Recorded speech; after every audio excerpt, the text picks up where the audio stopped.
episode of CyberBytes podcast. It's my pleasure to be joined by Rich Dandliker, the Chief Strategist at Veza. Rich, great to have you on. How are you? I'm doing great. It's great to be here. Thanks for having me. Thanks, dude.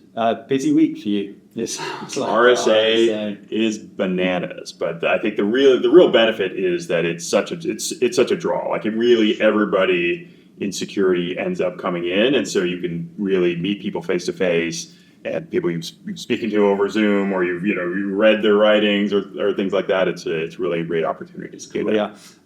Let's start with, so for the audience who don't know you, Rich, can you just give a quick introduction to you and your background?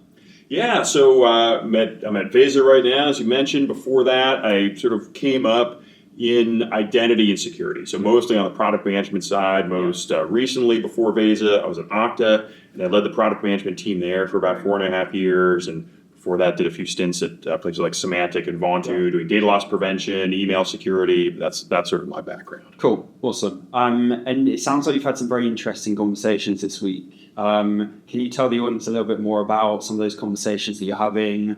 You've been to a couple of CISO-focused events, right? Yep. So can you share some more around that? Absolutely. I think, first and foremost, and I think RSA is a great representation of this, but the noise out there is tremendous. Like, there's a lot, which is great. There's a lot of stuff happening in security, but it's also very hard for CISOs to sort of filter through the noise, right? They know their problems and they're focused on those things, but trying to map vendors and solutions and what do we actually do to start really making material impact on all these things, that is a challenge. And so I think that's one of the things that's really I've certainly seen both at the RSA show, but also in talking to CISOs. Got you. Yeah, it's very top of mind. Like, look at the vendor space, right? I don't know, is it 3,800 vendors tracking in the US alone? It's crazy, right? Right. If you ever get a chance to walk the floor of RSA, you will know. Oh my gosh. Yeah, it's bananas.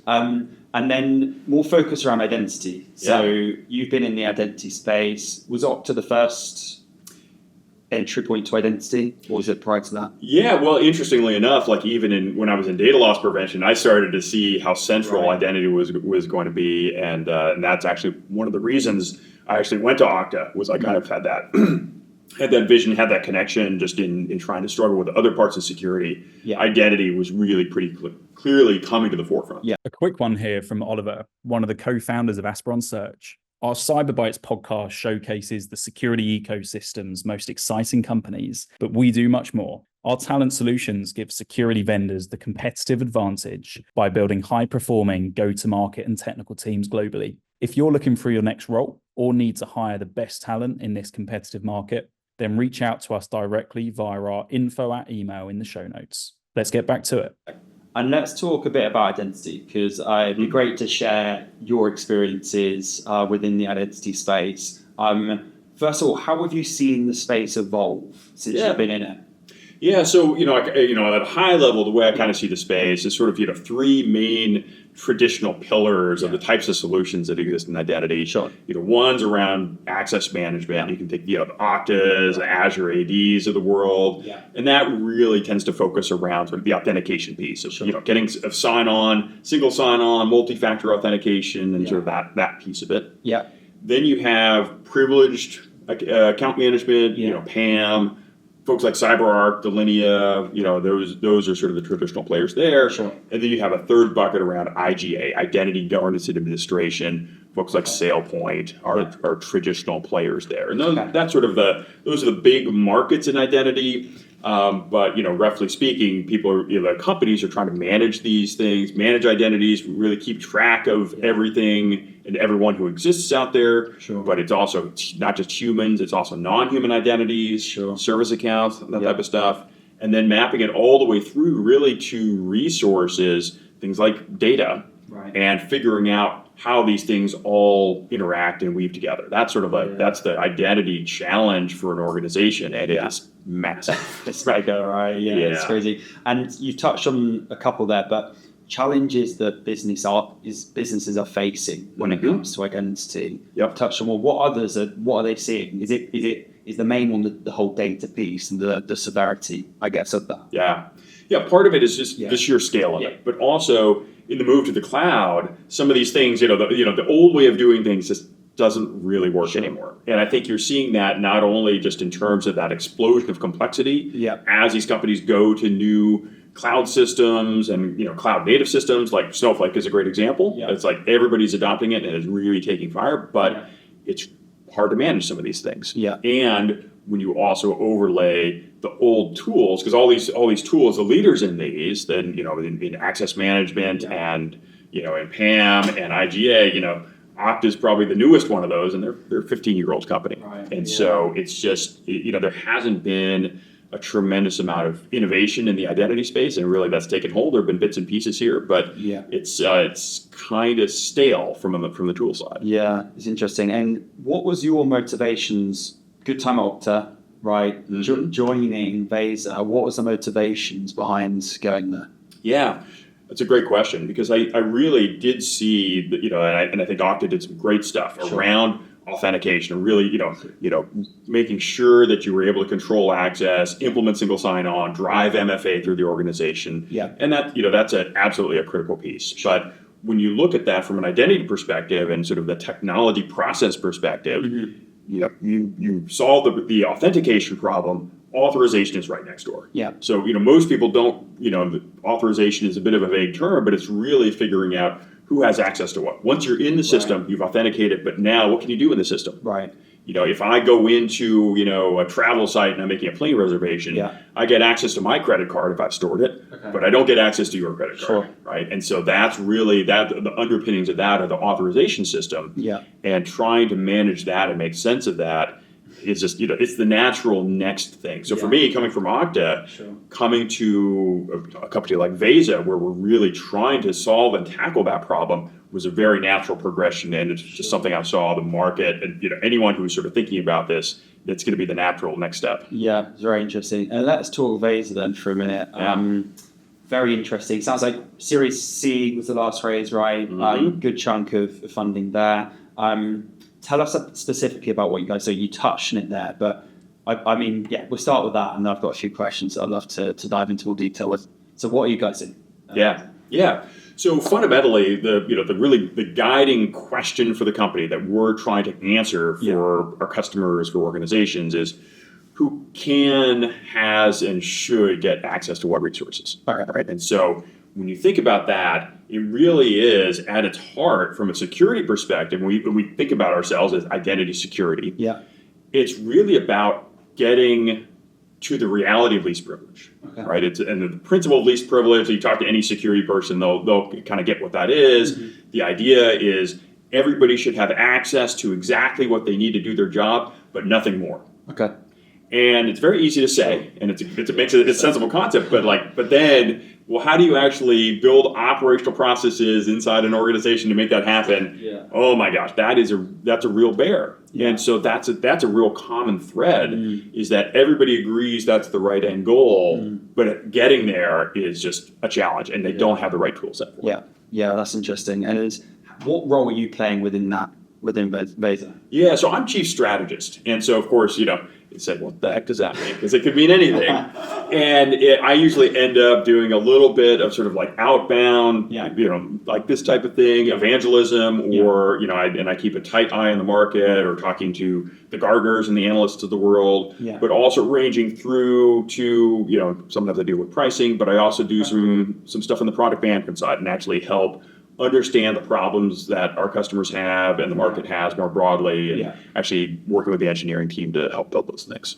Great. And in terms of how you guys are differentiating yourself in the market, right? We've discussed very traditional space, a lot of players in different elements within identity. Can you tell the folks that are listening to this, how are you guys doing things slightly differently at Veza? And how are you trying to innovate?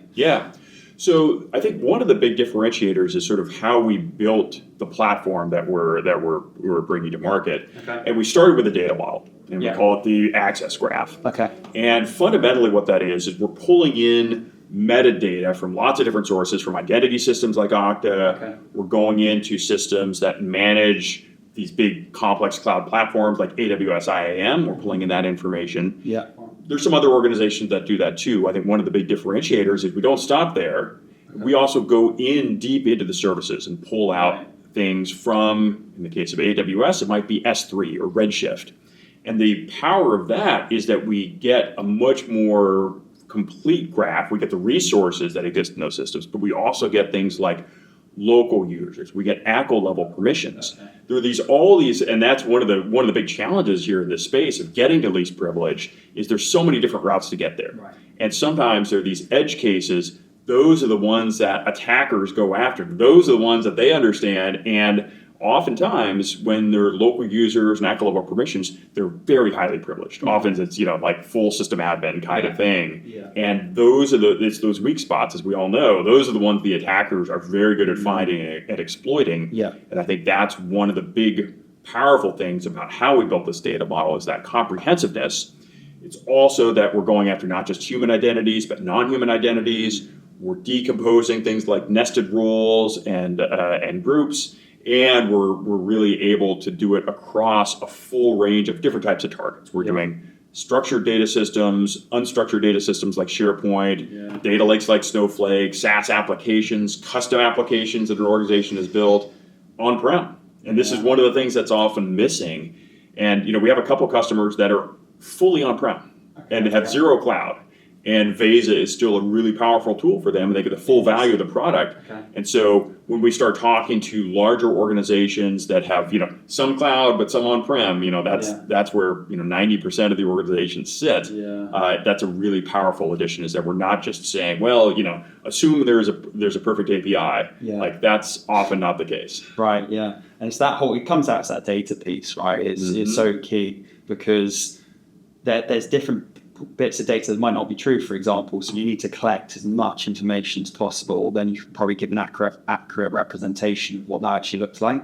Yep. Because the sources that you're pulling data from, it's endless, right? That's right. And that actually, it's a really good point because one of the really powerful things that we do is we provide a layer of, essentially a translational layer on top of all these permissions. Because as you get into it, one of the things you'll notice if you go into, to Snowflake or to GitHub or to a custom app that your company's built internally, the way that permissions and roles and entitlements are talked about in each of these systems is very different. Yeah. And a lot of times you, as just a general user, even a technically savvy user, if you're not an expert in that system, you have no idea what's going on. Right. Yeah. And so we have this concept called effective permissions where we translate these permissions into can you create, can you read, can you update, can you delete? Okay. And that's common across all these systems. Like that framework always exists. And so now the power of that is really democratization of this information. Right now, if you're going out to someone in the business, like a manager of HR or finance, they can actually say, I kind of understand what that means. And they can start to make decisions about it. And this is something you'll hear, every security person in the world worth their salt is trying to do this of like, they don't want the decisions made on the security team because they're understaffed and they don't have enough people. They want the users to be able to make these decisions because they're also the right ones to do it. They're the ones that are closest to it. Yeah. Back to this principle of least privilege of knowing what you need to do your job. Usually the people who are actually doing the job know that the best. And so being able to have the tools to push those decisions out to those people who are best equipped to make the decision, that's the magic. Yeah, it's interesting. Everyone's trying to do more or less, right? So especially the security teams that are probably understaffed anyway and under-resourced. It's great. That's a common theme. It's not just people, but also how do you take something that might be usable for a security architect, but make it usable for a security analyst that's 2 years out of school, right? And and so that's really having a great UI, making it understandable, making it easy to use, and making it fast. Because like the difference between being able to do something in 10 minutes versus 2 minutes is tremendous. Yes. Right? Because there's like every security team is trying to do so much. Absolutely. And all that stuff matters. Yeah, cool. And what's next for Veza then? Yeah. So it's really pushing forward and filling out some of the product portfolio. So we kind of started in this area around visibility and intelligence to really help people see the reality of the permissions and how to fix it. Yeah. So that's kind of where we started. Cool. Then we moved into being able to do things like access reviews and pushing these things out to support operational processes. This year, we're now getting into things like provisioning. That's our newest product where you can actually, for birthright provisioning, joiner, mover, lever types of processes. We can actually automatically go and create the right accounts in those downstream systems. Later on, we'll have access requests where you can actually go into a portal and see what you want and say, hey, I want to get this. And how do we build policy on top of that? And how do we build an intelligent way to do the workflows where you're only really approving and spending manual effort on the things that matter. And the rest of the stuff, you automatically approve it. Let the machines make the decisions. Right. That's a big push for us. And then one of the other things that was really exciting earlier this week, we had our second customer advisory board. And so we got some of our best customers from all different folks and really talk about the things that they're most excited about. And those are things like non-human identities. Yeah. Really, that's certainly a lot of interest and really pivots well to that's functionality we've built into the platform from day one. And that's getting a lot of interest just because everybody's been doing all these identity processes around humans. Now it's like, well, there's also all these service accounts and non-human things and processes that are going on. How do we bring our operational processes to cover that as well? Yeah, very interesting. And how do you see the future of identity playing out? I'll keep that open. Yeah. I mean, I think the great part is that, the great and horrible part is that identity's got really got a lot of focus. And actually, another of the CISO councils I was talking to, and I don't know if this CISO was exaggerating, but he said, I think fully 50% of the new security startups are in identity. And I was like, that's really, really, really interesting. But I think it really underscores how important that is from a security perspective. Because historically, identity has kind of been, a little bit of infrastructure. It's been a little bit of workflow and process. It hasn't really been a security thing. And I know this is, even though it's a critical piece of that, the people who are traditionally in identity weren't really security people. Yeah. And so I think that's shifting, and that's being driven by some of these recent breaches, like the recent Microsoft breach, the MGM breach. You see that identity is really a common thread here, where these attackers are exploiting, they're getting access to credentials, and then they're being able to do lateral movement because permissions are there that nobody really understood, and they didn't know the permissions were there, and they didn't understand the implications of what that allowed attackers to do when they took that over. Yeah, very interesting. And to wrap this up, one question I like to ask every guest. If you go back to you're in your 20s. Rewind the clock, but you know what you know now. What would you tell your younger self? What you know now. I think the most important thing is that as you're thinking, I would tell myself is that from a career perspective, go find a great company. Go find a company that where people who've been around say, oh yeah, that's a great company. They're doing something really interesting. They have they have that secret sauce. I think I was probably a little too wrapped up in like, well, what's my title going to be, and what's my role going to be? Is my role going to be big enough? And I think you've certainly heard this before, but when you get a ride on a rocket ship, don't ask what seat. You just get on. And I think that is a really key thing, because when you're in a great company, you'll be surrounded by great people, and you'll learn. And that learning curve just goes up so much more. And people, who are, considering you for other positions down the road, they look at that quality. And that, and they know that great people go to great companies. Absolutely. And so that's, I would sort of pivot towards that much more than I did. This key, isn't it? Surround yourself by good people who are better than yourself. That's exactly right. Exactly right. Well, Rich, it's been a pleasure to have you on. Thanks for talking identity and sharing more about Veza. For those, if they're interested in Veza and what you guys do, how do they get in touch? Yeah, you can come to the website, and also one of the other things is we just released our state of access report, and so you can actually get a lot of really, really interesting data to kind of see, and benchmark yourself against other organizations. And I think it's a pretty unique data set that is makes some good reading. If you're an identity geek, then you'll enjoy it. Is that on your website? It is. To download. It's free to download, is it? Yep. Oh, awesome. Yep. Absolutely. Okay. So folks can go and do that. Folks can go do that. Let's do that. Cool. Well, Rich, been an absolute pleasure. Yeah, it's been great. Thanks so much for having me on. Speak soon. All right. Take care. If you are still listening, thanks for hanging in there, and I hope you enjoyed this special RSA episode. If you did, then please hit the like and subscribe button, and of course share this with your colleagues and friends. If you are a candidate looking for your next role within cybersecurity, or a hiring manager looking to build out your technical go-to-market teams, then please reach out to me directly on LinkedIn or via email. See you soon.